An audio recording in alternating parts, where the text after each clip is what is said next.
Well, hello, everybody. It's your boy once again, Sam, aka the Train Mother Main. My yards and blards and guards and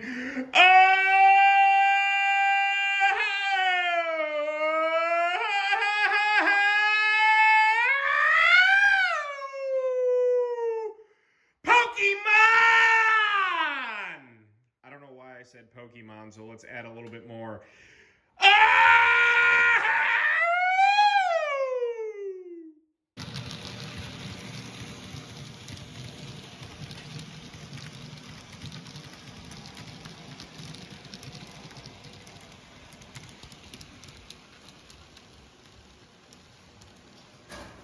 So, per usual, I keep promising you a video every couple weeks, a video a month. Just never believe a word that I say because they never come true. But here we are. I'm just going to call this the big spring update. It's been like 2 months or so since the last update on the layout. And I've gotten a lot done in the sense of like minuscule detail work. Couple little projects, but nothing really earth-shattering that you haven't seen.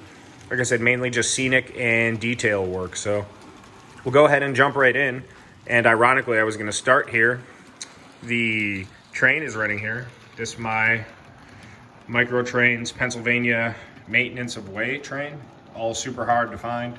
Got 2 sets and a couple additional box cars and whatnot. But finally did some scenery, just base scenery on the back side of the expansion. As I had said, the yards over here, didn't really want to do another backdrop separating, so nice rolling hill with some rock and stuff. It's kind of hard to get back there and see, but we'll do a lot of trees and whatnot here and then do the same kind of thing over here. I'm just not doing this side yet because I want to finish up the yard first and all that.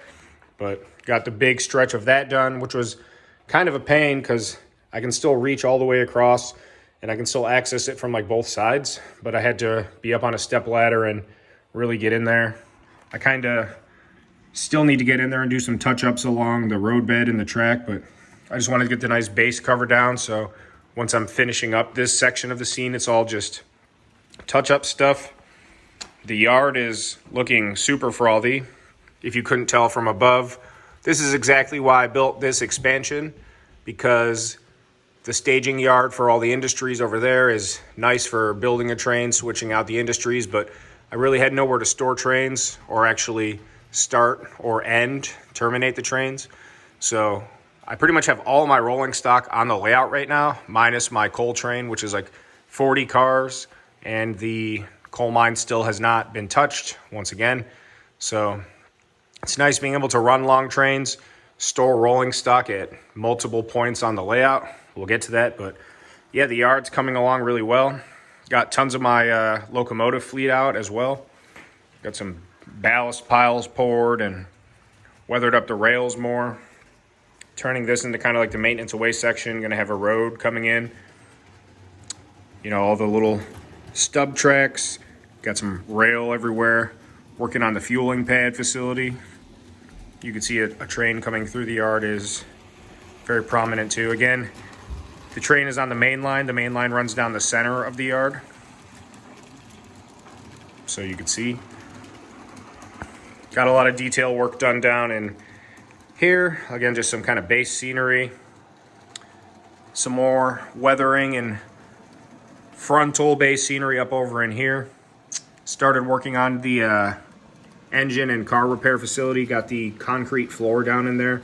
I haven't actually run trains through it yet. I still got to file out the flangeways and paint it, get all my detail work going. But you can see, gonna look really nice. So again, just some overhead views, exactly why I built this. Again, I kind of wish I had a few more yard tracks, but the space is the space, and I'm happy with it. So moving over to the lumber facility. Again, it's nice having the big lumber facility right off the yard, easy for interchange. There's a lot of industries that build very close to rail yards, strictly to have that easy and much cheaper access to the railroad. So that's there. Detailed up a little bit more over here. Nothing you haven't really seen. I did put in this cool little gate. So it actually does go out and open. I don't want to bend it right now because it's not 100% in place, but it opens up and closes. So you can see it's not perfect yet, but you know, got to make it to scale height and all that. But so when you're crossing the road, you got that nice little gate. And all I did was take some scrap Flex Track from the old layout, rip up the rails, cut it to length, bend it and paint it. So this is actually Code 80 Atlas rail, and it looks, you know, like steel or whatever.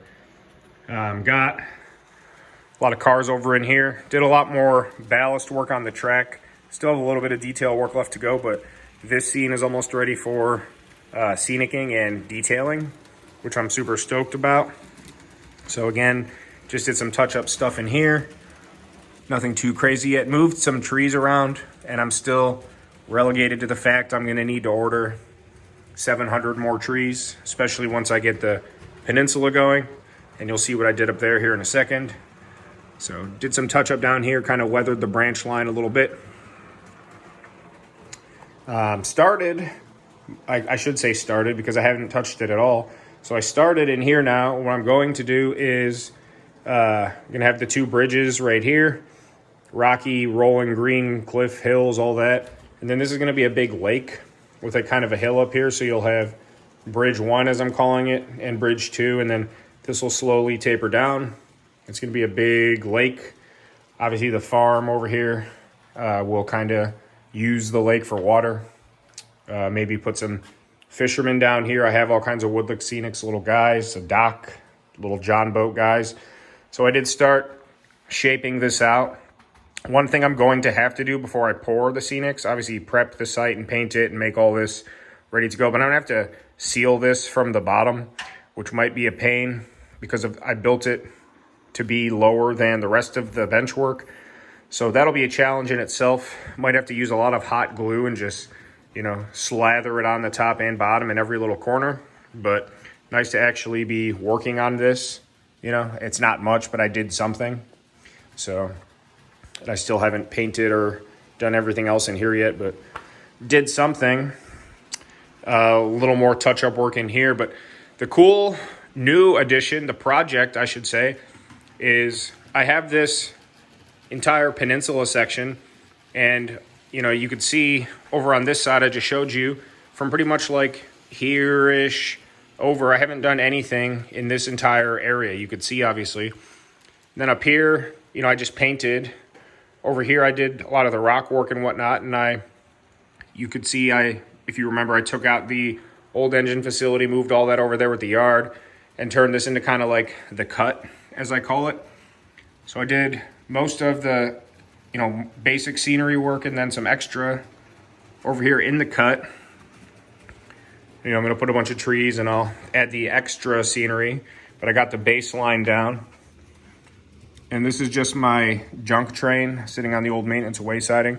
What I mean by junk train is each one of these cars has either coupler issues or truck issues. And every time I put them in a consist, they create problems. The funny thing is, I put them in their own consist. Each one of these cars, I put on a shelf saying they need work. I put them all together and run it around the layout 18 hours, and it doesn't derail or have any issues. So any one of these cars on that train right there would cause a derailment or jump the track or do something, but all the junk cars together have zero issues. It's the strangest thing. So again, you can see down in the cut, scenery's here, but again, I was talking about the peninsula. I did some scenery over here and kind of worked along the back. You know, I did this whole kind of section, and it still needs trees and some touch-ups, but I had this big straightaway, and you know me, I'm a sucker for abandoned or unused spurs. Like I got one there, and I got, you know, this maintenance away one here, which was never connected. Then I added the switch just for extra storage, and it's powered and it's getting use. I had a box, a huge box full of scrap track. So I'm like, you know, obviously the backdrop is the end of make-believe land. Let's make a rail line that would come up through this forest, because eventually this is all going to be rolling green hills and trees everywhere on both sides. Let's have an abandoned rail line come right up the top. Yeah, it's a maintenance away train. ballast train, whatever you want to call it. I need to weather those too. But I wanted to have an abandoned rail line. Obviously it has to be abandoned because it's starting at a vanishing point and it's ending at a vanishing point. So I glued all this track down. A lot of it you can see is weathered and grassed and ballasted from old layouts. And now it's part of this scene. What I also did was I bought this Kato truss bridge, weathered it up. It's kind of hard to tell because the lighting's not great, but weathered it up nice and rusty and varnished and whatever. And I had these old steel legs. So now I have this cool abandoned rail line with the bridge, underpass or overpass. And I'm starting to actually work it in. You know, it's going to be like an old cement abutment and then going to the legs, and it's going to be all rusty and overgrown. So it's not 100% in, but I mean, you could see from rail height when the train's going underneath it, it looks awesome.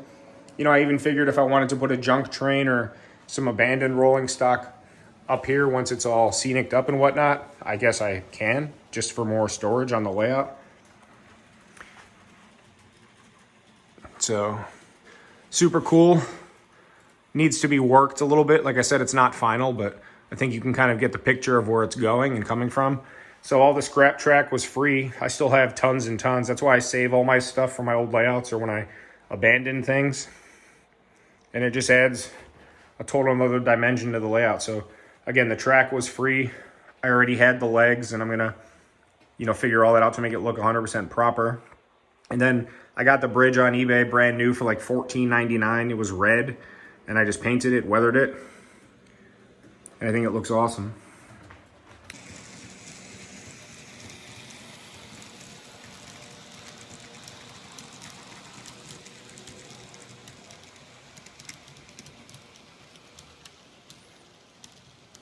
So as you can see, it just totally adds a whole nother dimension. It's not really wasted space anymore, even though it's like part of the scene. But yeah, super stoked on that. So I already kind of walked you down this way. You got the cut, the junk train on the old maintenance away siding, the old passing siding. Did a little more detail work down here to make it look more abandoned. Move some trees around. They're not in their permanent places yet. I'm going to finish everything and then just order 1,000 trees at a time and fill it all out as I go, because right now just trying to put them in places, knowing I still have to finish up a bit over here and then over in here and then over in here. It's like I'm just putting them in spots for perspective right now. So it's very hard to see what's actually going to look like. Put some more maintenance away, just a big ballast pile here and some more ripped up rail, which is realistic. You could put that, I mean, scale miles wise, I can't do the math in my head, but you could put this kind of stuff all over the place, and out there in the real world, it's, you know, definitely going to be seen. So then again, I feel like in the last 30 videos, I haven't touched the mine scene. Like I said, most of my rolling stock and locomotives are on the layout. Like I'd say 75% of it.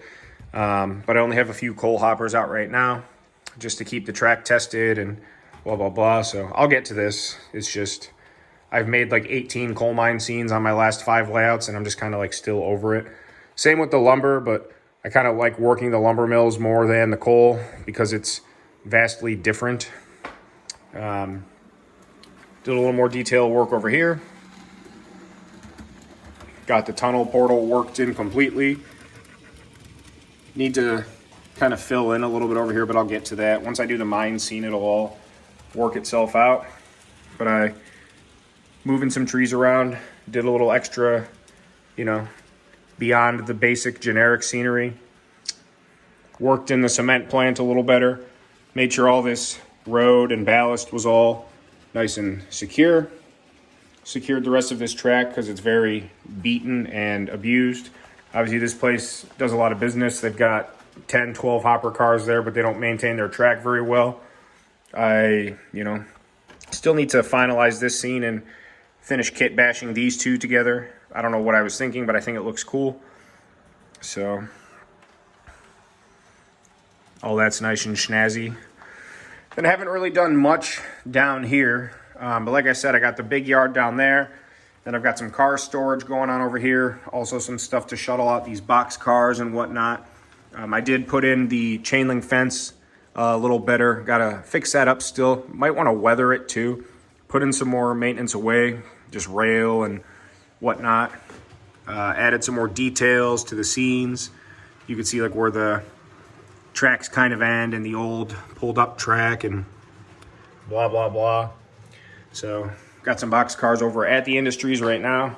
These are two separate Industries. This one doesn't take cars anymore. This one takes 2 or 3 box cars at a time. This guy will take 1 or 2. So yeah, as you can see, it's all coming along very nicely. I am very close to expanding again from here, because this is a branch line, but it still would be considered the main of the branch line. And it just terminates here because this is the end of Make Believe Land. Obviously, it comes off and then through, and then you access the Industries here or here, and then the little yard, but the main. So take the main, and then I'd have to build a bridge to here. And then I would just do a single track, little wall sconce or whatever you call it, all the way around at the height of the chair rail, all the way back around across the fireplace underneath the shelf. And then it would perfectly, again, throw in a switch right here off the main. So it's literally set up perfectly, and I didn't intend it that way. But I talked about it, I think, in my last video, if I ever did, and I'm very close to doing it. So who knows what will happen, but put a switch coming right off. And then again, just go all the way around. Just a single track. Maybe I would double track it like on one of the straightaways, or like over there so I could store a very long train just like out of the way. Probably along the back wall. But just have to do 2 lift out bridges. That would not be permanent. I would just wire it up and use alligator clips. So when I do have them connected, just simply clip them on and it would have power. The flex track would cost a couple $100. I would need a few Pico switches. So I'm thinking ballpark wise, probably $350 in track, because it doesn't look that big, but the basement's 30 feet. They're 2.5-foot sections, blah, blah, blah. So, and then the lumber itself would be super cheap. I would literally just take a nice 2x4 and just some little brackets, tiny brackets, and secure them every 3 feet along the entirety, make the corner pieces a little more wide. And then just get maybe, I think these are 8-inch strips of fascia, maybe 3 inches or 4 inches, just to hide the 2x4. Or I guess maybe like as wide as the chair rail, whatever this might be, 2.5, 3.5 inches, and just decorate it on the outside. And I don't even necessarily need to weather it or ballast it or scenery at all. Just kind of have it run around. And over time, I guess I can, because that would take a lot of ballast and scenics and whatever, but we'll see. So I guess that's where I'm at. I'm calling this the big spring update. Obviously, it's been like 2 months or so since I did my last video, and it'll probably be a while again. Hardcore fishing season has begun a long time ago now, about a month and a half ago. So I haven't been spending as much time working on it. That's like the first train I've run in like 2 weeks. But working from home today, and I'm like, I want to go ahead and make a video. They're currently remodeling our bathroom upstairs and doing all kinds of crap in the house, the kitchen, lighting, all this crap. So money is going elsewhere, time is going elsewhere, but she's sitting in a good position. So yeah, comment, subscribe, let me know what you like, dislike, tips and tricks, Tony Hawk style. Let me know. And we'll see you sooner than later. You know me, I'm always back. So give me some time. Maybe next time you'll see the expansion. I figure too, I know I'm talking to myself, I guess, again, but all I got to do is just mount the wood. That'll take me 3 hours at the most. Cut it to length, put it up, boom. Glue down the track, boom. Put up the fascia, boom. The only challenging part would then be building the 2 bridges. And I'd also kind of want to make them look like realistic. Like maybe if I got, you know, I don't know how long this is, 14 inches. I'd have to get like 5 or 6 of them and somehow secure them all together, maybe with like a baseboard. So it would be like a huge span truss that when I take it out, it's all still one piece. I don't really know. Could have to do the same thing over here, but we'll save that problem for a different day. So Thank you again for the patronage. We'll see you very soon, hopefully. And Train Main out.